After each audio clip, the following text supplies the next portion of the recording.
Meus queridos irmãos, prezados telespectadores, mais uma vez Jesus se apresenta hoje como mestre.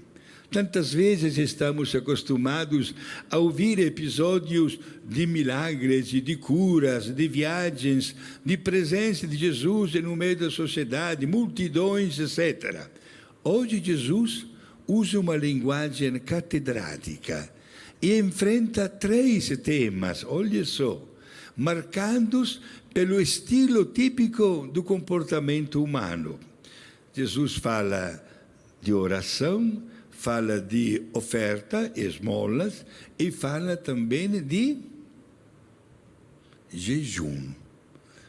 Oração e que mais? São 3 temas muito importantes, meus irmãos, porque devemos analisá-los na nossa existência. Acontece também de rezar, de jejuar e de dar esmolas. Jesus fala e dá um toque muito forte quando ele identifica como hipócritas aquelas pessoas que fazem isso só para aparecer. É o grave perigo que acontece.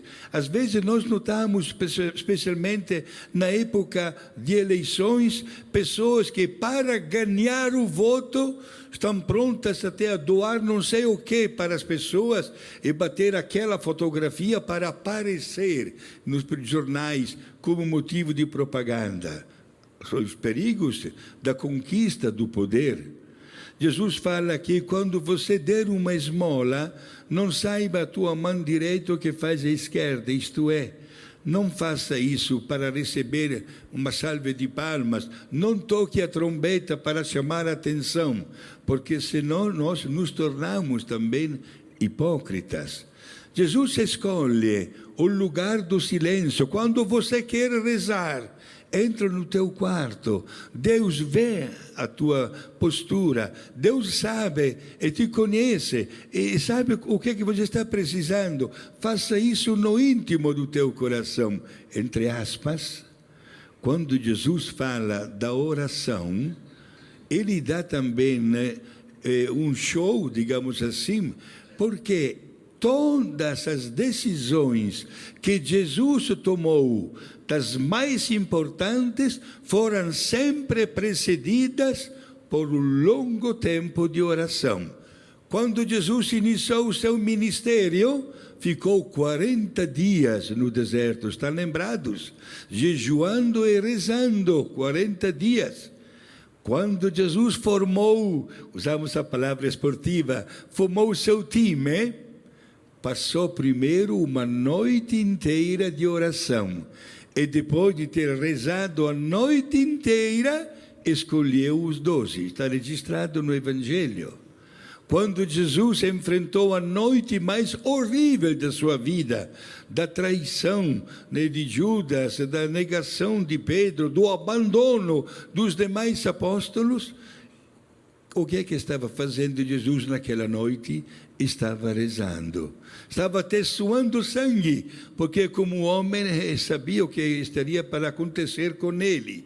Sentiu também a necessidade 2 vezes de acordar os seus apóstolos, que lá no gramado estavam dormindo, né?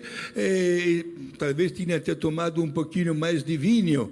Jesus sentiu a necessidade de uma companhia naquele instante. Estava em oração. E com a oração, ele conseguiu enfrentar até o sacrifício da morte. Meus irmãos, olha que Jesus, quando ensina, ele quer que o fruto do seu ensinamento chegue até nós e se transforme num gesto concreto de caridade.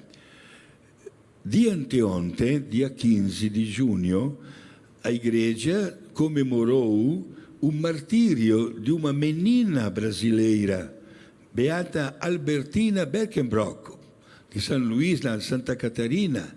Gente, uma menina de 12 anos, que soube dizer não diante do seu agressor que queria tentar a sua virgindade. Preferiu perder a cabeça, o cara degolou ela. Mas vamos fazer uma pergunta. Como é que uma menina chega a resistir e a oferecer também a sua vida, imolando-se como mártir, só com aquela idade? Porque atrás dela havia uma formação cristã de pais autenticamente religiosos, pais que sempre ensinaram o valor da oração, que, sobretudo nos momentos difíceis da vida, nos ajuda a superar os vários desafios e a encontrar aquela serenidade. Meus irmãos, Jesus fala também do jejum. É uma palavra, talvez, que ninguém gosta, né? Aliás, quando às vezes temos que passar por uma cirurgia, nos hospitais temos que ficar assim 1 ou 2 dias, ou mais ainda, alimentados artificialmente, não comendo, etc., né? Há pessoas que até hoje criticam a igreja pelos 2 dias de jejum que a liturgia nos apresenta, quarta-feira de cinza e sexta-feira santa. Mas, gente, acho que ninguém morre por isso, né? Ninguém, por esse pequeno sacrifício, etc. Quando se trata de fazer um jejum ou uma pequena renúncia na alimentação, gente, nós adquirimos um maior controle até sobre os nossos sentidos pessoais. O Santo Aníbal Maria de França, o fundador da minha congregação religiosa, deixou escrito no nosso regulamento esta frase: cada um de nós nunca deve levantar-se da mesa, isto é, depois do café da manhã, depois do almoço e depois da janta, ninguém deve levantar-se da mesa sem ter feito um pequeno sacrifício na comida e na bebida. Olha como é que os santos raciocinam. Não precisa, tantas vezes, receber o dom de fazer milagres. Sábado passado era o dia de Santo Antônio, conhecido no mundo inteiro, até pelos milagres, ganhou até o título de taumaturgo. E sempre com humildade ele respondia com os valores da sua oração. Ele também passava noites inteiras em oração. Inclusive, eu fui ver, gente, foi encontrado e documentada uma pedra deste tamanho que Santo Antônio usava como travesseiro. Alguém de vocês, eu nunca, que usou uma pedra como travesseiro? Olha lá os santos, mesmo os mais populares, olha como eles se encontram naqueles momentos de intimidade com Deus. Então vamos dar uma resposta a Jesus. Ninguém de nós quer ser chamado de hipócrita. E Jesus, por 3 vezes, neste trecho do Evangelho, chama de hipócritas aquelas pessoas falsas que fazem orações, que fazem jejuns, né, que dão ofertas, mas só para aparecer. Tiramos esta máscara de falsidade.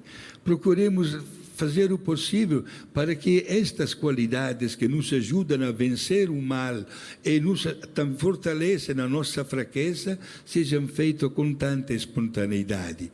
Quando isso acontece, Deus responde com o seu sorriso e com a sua bênção.